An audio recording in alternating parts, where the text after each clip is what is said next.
everyone. In this video, we will finish our tour of the continuous distributions with the beta distribution.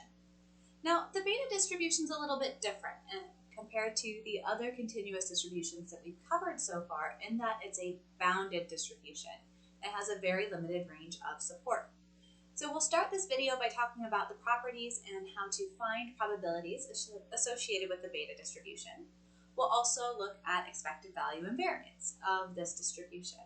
So we say that a random variable y has a beta distribution with parameters a greater than 0 and b greater than 0 if the density function looks like this.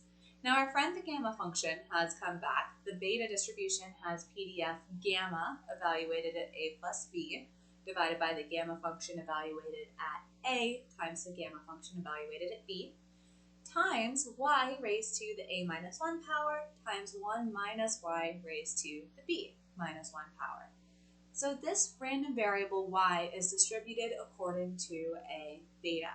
Now there is a further limitation on the beta distribution. Specifically, the beta distribution is only defined for y between 0 and 1. So let's take a look at the beta distribution. Again, looking at some various different parameterizations of this distribution, we can see that right away all of the values of our PDF must be between 0 and 1. So think of the beta distribution like a model for perhaps probabilities or proportions, for example. We can have lots of different shapes with this beta distribution. We can have symmetric beta distributions, either symmetric unimodal, in the case where beta is 2, 2. We can have symmetric bimodal in the case where we're looking at a beta 1/2, 1/2. Whenever the parameters of the beta distribution A equal B, then the beta distribution will itself be symmetric. We can also have beta distributions that are skewed, either left or right. So here in the bottom row, we have beta distributions where A is greater than B. So we have skewed right distributions. What do you think it would look like if the parameter B were greater than A? So let's take a look at a specific example of a beta distribution. Let's look at the beta where A is equal to 1 and B is equal to 1. So we will plug A equal 1 and B equal 1 into our PDF of the beta distribution. We get something that looks like this. Right away, we can tell that these y terms are going to drop out. Y raised to the 1 minus 1 power is y to the 0th power, or 1. 1 minus y raised to the 1 minus 1 power is again 1. So we get the gamma function evaluated at 2 divided by the gamma function evaluated at 1 times gamma of 1. Now what happens to that gamma function when we have an integer value? Well, the gamma function of an integer is just the integer minus 1 factorial. So 2 minus 1 factorial is 1. 1 minus 1 factorial is 1. So the PDF of a gamma with the beta distribution with A equals 1 and beta equals 1 is just 1. In other words, this is a uniform distribution. So the beta with parameters 1, 1 is a flat uniform. So let's find the expected value of the beta distribution. Now remember, the form of this PDF was pretty gross, definitely not something that we want to try to integrate by hand, so we will use our trick from the previous video. We'll make a complicated PDF look like an easier one. So we'll start by combining like terms with respect to y. So we get y raised to the a power times 1 minus y raised to the b minus 1 power. We also have this proportional constant junk. We'll pull that constant out and focus on the y's for a minute. This looks like a beta distribution with parameter a plus 1 and parameter b. So we'll find the appropriate constant, multiply by it to make this a PDF, divide by that same constant on the outside. So that entire integral now goes away and is 1, and we're left to just simplify terms related to this gamma function. We'll use the recursive property of the gamma function here because we're not assuming that a and b are constants when we work with a beta distribution. So the gamma function evaluated at a plus 1, for example, is the same as a times the gamma function evaluated at a. So by simplifying all of these various gamma functions, we eventually get to a very nice and clean result for the expected value of the beta distribution. The expected value of the beta is just a over a plus b.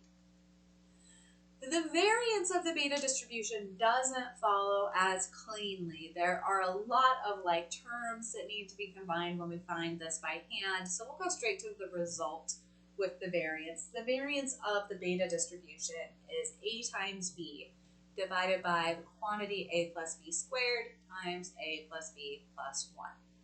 Now, because the beta distribution itself is bounded between 0 and 1, both the expected value and the variance will be between 0 and 1. So a gasoline wholesale distributor has bulk storage tanks that hold fixed supplies and are filled every Monday. The wholesaler wants to know how much of this tank will be sold in a given week.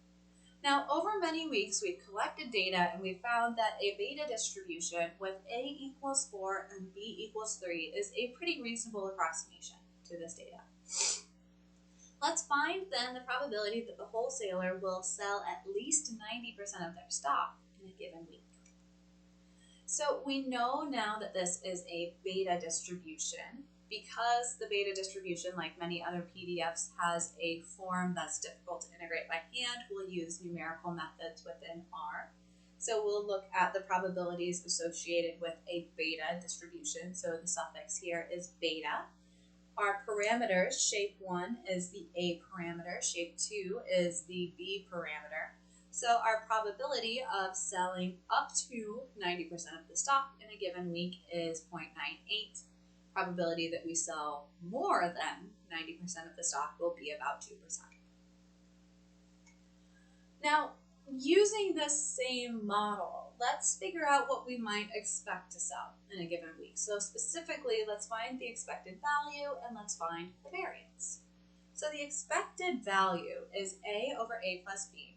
Using our beta parameters that we've estimated, we'll take 4 over 4 plus 3. So we expect to sell about 57% of the stock. The variance here is A times B divided by A plus B squared times A plus B plus 1. Plugging everything into this, we get a variance of about 0.03. Let's take a look at another example. So the percentage of impurities per batch in a chemical product is a random variable with density function 12 times y squared times 1 minus y for y between 0 and 1. I want to argue here that this follows a beta distribution, and further, I'd like to find the expected value and variance of this beta distribution.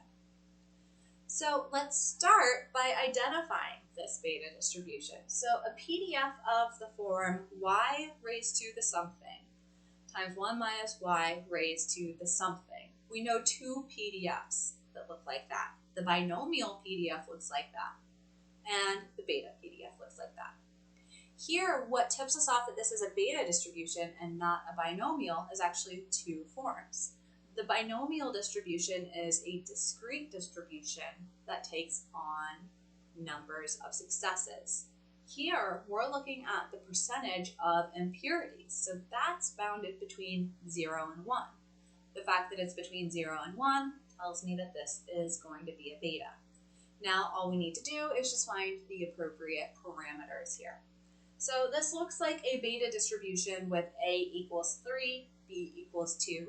I'll leave it to you at home to verify that 12 is in fact the appropriate multiplicative constant for this distribution.